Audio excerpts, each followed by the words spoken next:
Assalamualaikum warahmatullahi wabarakatuh. Perkenalkan, nama saya Marcella Simanjuntak dengan NIM 0601231086. Saya di sini akan melanjutkan soal yang nomor 7. Baik, uraikan dengan jelas bagaimana seharusnya konstitusi kita itu dijalankan. Versi apa solusi yang saudara lakukan jika fungsi konstitusi tidak berjalan dengan baik? Konstitusi Republik Indonesia, yaitu Undang-Undang Dasar 1945, merupakan dokumen hukum tertinggi yang menjadi landasan bagi seluruh sistem ketatanegaraan di Indonesia. Dalam konstitusi tersebut terkandung cita-cita luhur bangsa Indonesia seperti mewujudkan keadilan sosial dan melindungi hak-hak warga negara dan menjamin kedaulatan rakyat. Namun, dalam praktiknya, implementasi Konstitusi UUD 1945 masih menghadapi berbagai tantangan.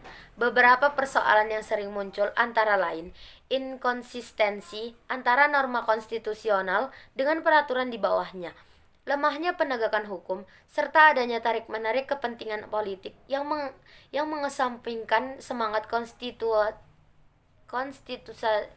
konstitusionalisme.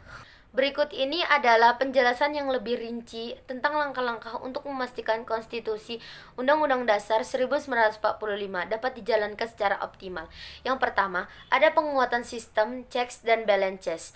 Yang pertama, memperkuatkan mekanisme saling mengawasi dan mengimbangi antara cabang-cabang kekuasaan negara, dan memastikan adanya pembagian kekuasaan yang jelas dan pemisahan kekuasaan yang tegas sesuai dengan prinsip trias politika.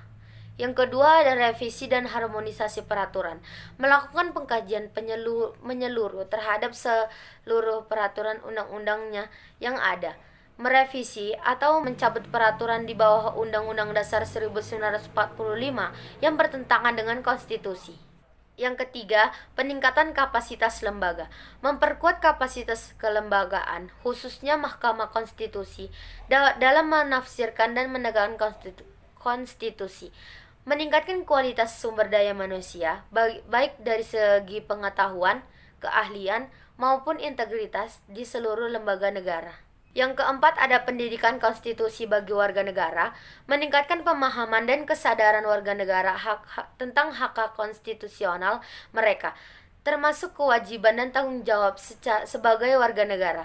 Mendorong partisipasi aktif warga negara dalam pengawasan terhadap pelaksanaan konstitusi, baik melalui mekanisme kontrol sosial maupun pengaduan publik. Baik, yang kelima ada penegakan hukum yang adil dan tidak diskriminatif, memastikan penegakan hukum yang berintegritas, tidak memihak, dan sesuai dengan prinsip-prinsip konstitusionalisme.